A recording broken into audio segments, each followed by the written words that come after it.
Au 32-16 et donc abordons, messieurs, l'aspect mental, puisqu'on n'a pas arrêté de dire que les Français manquaient d'intensité, manquaient de rythme dans les matchs depuis le début de cet Euro, notamment. On se souvient de la première période catastrophique face à l'Irlande, la République d'Irlande en 8e de finale. Du coup, on a juste voulu avoir un petit éclairage de quelques minutes avec un préparateur mental qui travaille avec des footballeurs. Raphaël Auma est avec nous en direct dans l'intégrale UEFA Euro 2016. Bonsoir Raphaël. Bonsoir. Bonsoir messieurs. Bonsoir Raphaël. Merci d'être avec nous. Alors déjà, qu'est-ce que fait un préparateur mental lorsqu'il travaille avec des footballeurs? Vous travaillez avec certains d'entre eux qui jouent notamment en Ligue 1. Vous faites quoi? Ça consiste en quoi votre métier avec les footballeurs? En fait, mon métier part du principe que la performance dépend de différents facteurs, on va dire des facteurs techniques, physiques, tactiques, qui sont travaillés en club. Et la perf, elle dépend aussi du facteur mental. Et ce facteur-là, il est souvent laissé à la discrétion un petit peu du sportif. Et donc, on se rend compte à présent, maintenant depuis plusieurs années, qu'on peut travailler de façon spécifique les qualités mentales pour être le plus performant possible pendant 93 minutes, on va dire. Mais concrètement, c'est que de la parole. Vous faites quoi du coup avec les joueurs de différents que le coach qui lui, et coach Courbis faudra vous répondre parce qu'on parle à un grand coach qui est avec nous par rapport au travail collectif d'un entraîneur au niveau de sa prise de parole? Alors c'est vrai que moi j'interviens à titre individuel uniquement sur l'aspect mental. Le principe c'est tout simplement de bien comprendre que les pensées et les émotions interagissent avec la performance. C'est-à-dire selon le discours que j'ai, le discours interne qu'on a pendant une performance, selon la façon dont on aborde ces émotions, ça joue sur la performance. Donc mon travail consiste à faire que le sportif aborde la compétition dans les meilleures dispositions mentales. C'est-à-dire faire abstraction de toute émotion. Alors non, pas en faire abstraction parce que les émotions peuvent être aussi un superbe moteur justement pour être plus performant. Mais en tout cas, c'est de faire en sorte que les émotions soient au service du potentiel et de la performance du sportif et ne soient pas une interférence, ne nuisent pas à sa perf. Alors Raphaël, vous avez suivi le début de cet Euro, bien sûr, avec l'équipe de France qui a été très moyenne dans ses débuts de match. Là, il est 18h30 pile. L'équipe de France va bientôt partir pour le Stade de France. Concrètement, si on se remet dans le contexte de cette équipe de France de Didier Deschamps, qu'est-ce que vous feriez? Qu'est-ce qu'il faudrait faire pour préparer au mieux mentalement les joueurs pour qu'ils rentrent à 200% dès les premières secondes de jeu? Alors, je vais vous donner deux petites réponses, si vous permettez. De façon un petit peu succincte et presque caricaturale, admettons qu'on a deux profils de joueurs dans cette équipe. Peut-être que des joueurs sont un petit peu trop activés avant le match, sont déjà un petit peu trop dynamiques. Peut-être que ceux-ci auront intérêt à faire un travail de relaxation assez court, mais tout simplement pour diminuer un petit peu l'activation et garder bien entendu de l'énergie pour le match. Et puis à l'inverse, peut-être que d'autres, quelques instants avant le match, mais peut-être dès maintenant, vont plutôt avoir des visualisations, un travail d'imagerie mentale, au contraire pour s'activer, pour se visualiser comme ils ont envie d'être pendant le match, avec certaines attitudes physiques, certaines ressources mentales, etc. Dernière chose, est-ce que pendant l'échauffement, lorsqu'on arrive sur la pelouse, il y a des ingrédients que l'on peut mettre également particuliers, ou là c'est du domaine du sportif, du staff technique, et en gros si le mental n'est pas préparé dès l'échauffement, c'est fini quoi? Alors en fait, l'échauffement, il va être hyper important, bien entendu, pour s'activer physiquement. C'est une évidence, mais c'est aussi un moyen pour s'activer mentalement. C'est-à-dire qu'il faut aussi, à ce moment-là, mettre le mental, j'ai envie de dire, à la hauteur du physique, et donc activer aussi la partie mentale pendant l'échauffement. Ça peut être avec ce qu'on appelle des déclencheurs, un peu des déclencheurs émotionnels. Ça va être avec des mots-clés, encore une fois, des attitudes physiques, du langage corporel, pour être sûr d'être dans la bonne zone d'intensité dès le coup d'envoi. Coach, capitaine, pour répondre à tu veux, moi ça me passionne parce que j'ai pas eu la chance de faire des études, mais j'ai eu la chance de discuter avec des gens très compétents qui, eux, les avaient fait, ces études-là.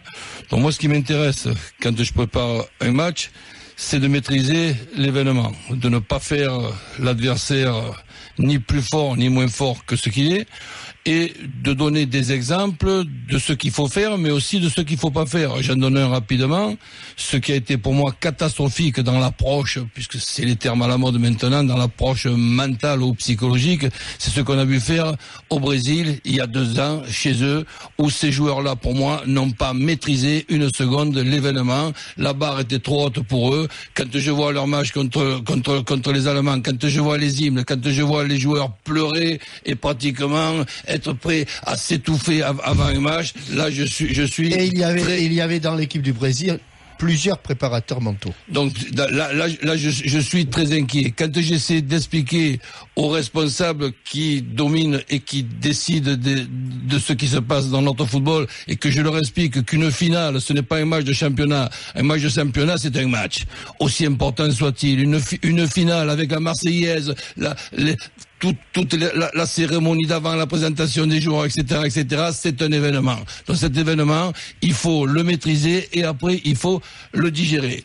Donc, par exemple, l'approche du match dans la préparation, dans l'avant de ce soir, écoute, il y a aussi une phrase que j'essaie de combattre, mais peut-être c'est moi qui suis hors sujet, c'est cette fameuse phrase, on prend les matchs les uns après les autres. Mais dans la situation qui est la nôtre, je dis la nôtre, nous Français, le match de ce soir, pour moi, je joue pas seulement contre l'Islande. Je joue contre l'Islande et contre l'Allemagne en même temps, que je sais qui sont plutôt devant la télé, et la présentation dans ce match-là, c'est que maintenant, jouons ce match-là comme si nous avions, avant le coup d'envoi, un but de retard. Parce que je ne vais pas avoir les compétences pour passer mentalement dans des discussions individuelles avec mes 14 ou 15 joueurs avec lesquels je vais faire les matchs. Donc, il y en a peut-être 2-3 que je pense être les plus fragiles.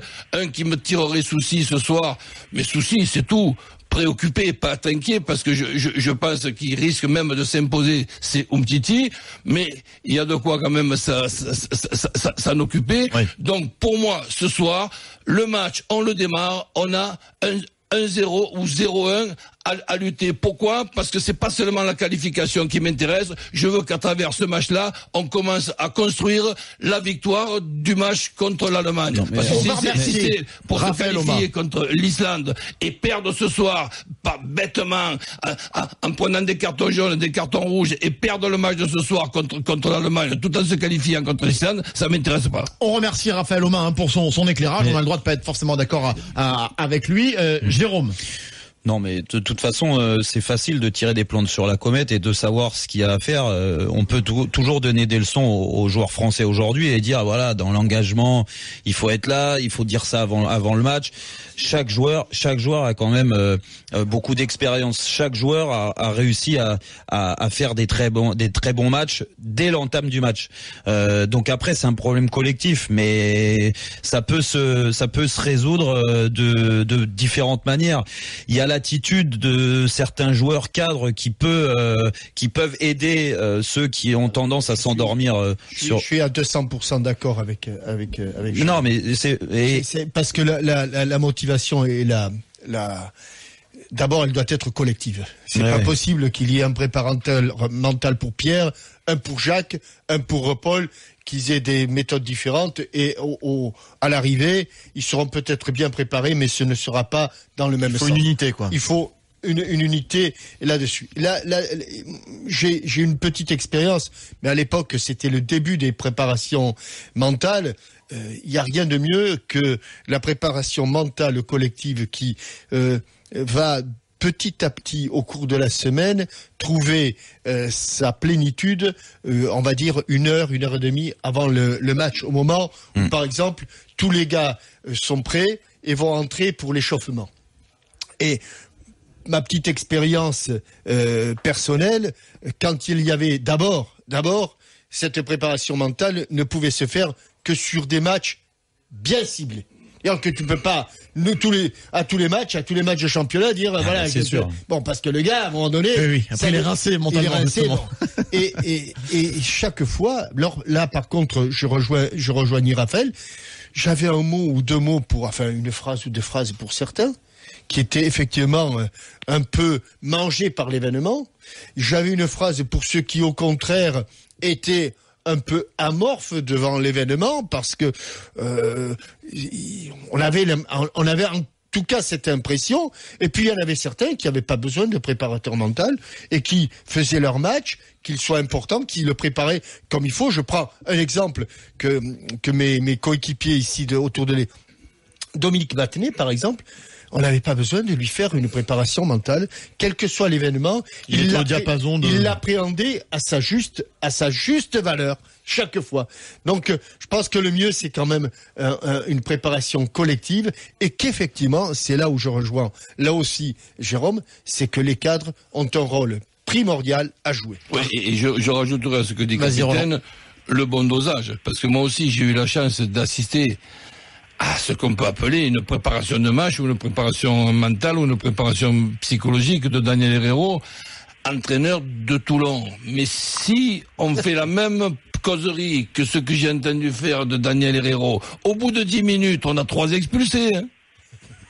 Donc ça, il faut quand même faire le bon dosage. Donc de là à démarrer notre match en deuxième mi-temps, d'accord, mais de là à démarrer comme des tarés et faire des agressions. T'as certains cerveaux quand même dans l'équipe. Mais certains cerveaux. Il n'y a pas que des sans-cerveaux.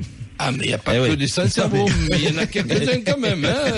Raphaël, ne me demande pas de citer des noms. Oui, vous avez écouté les arguments de Jérôme, de coach et de capitaine. Est-ce que vous voulez juste réagir en quelques mots avant de vous libérer? Oui, c'était très intéressant. Juste alors pour réagir à ce que disait coach Courbis, notamment sur les Brésiliens il y a 2 ans, je le rejoins tout à fait. Je dirais que la performance, elle est égale au potentiel moins les interférences. Alors peut-être que les Brésiliens avaient un très gros potentiel. Dans le même temps, ils avaient aussi beaucoup d'interférences, notamment au niveau mental, au niveau de la gestion des émotions. Et donc forcément, quand on a énormément d'interférences, ça diminue forcément la performance. Par rapport à ce que disait aussi Monsieur Roten sur l'attitude de certains joueurs cadres, on sait aussi qu'il peut y avoir une contagion des émotions.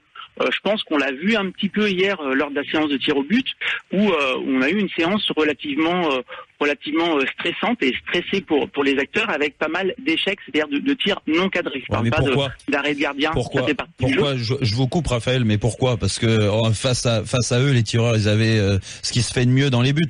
Quand vous avez des gardiens face à vous qui sont les meilleurs gardiens au monde, qui ont une envergure impressionnante, vous forcez votre frappe en général.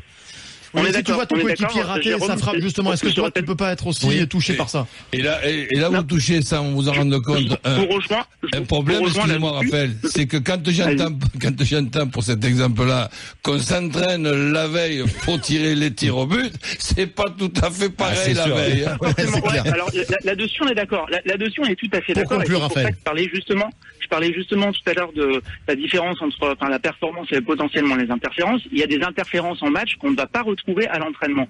Mais ce que je veux dire, c'est que quand on se retrouve face aux 2 plus grands gardiens du monde, ou quasiment, Monsieur Roten, c'est vrai que si on veut uniquement marquer, juste marquer, et qu'on ne pense pas d'abord à être performant, c'est-à-dire à bien cadrer sa frappe, à bien la placer, etc., c'est vrai que c'est là que la prépa mentale peut être utile. C'est-à-dire qu'on est très souvent dans des objectifs de résultats, alors que des fois des objectifs de performance vont nous permettre d'être plus efficaces, c'est-à-dire se centrer sur ce que l'on peut maîtriser. Merci beaucoup. Je sais pas si c'est très clair par rapport à ça. Merci, le message est passé. Merci beaucoup. Raphaël Oma, préparateur mental qui travaille avec différents footballeurs. On verra, on sera très attentif au début de match de l'équipe de France face à l'Islande, coup d'envoi 21h.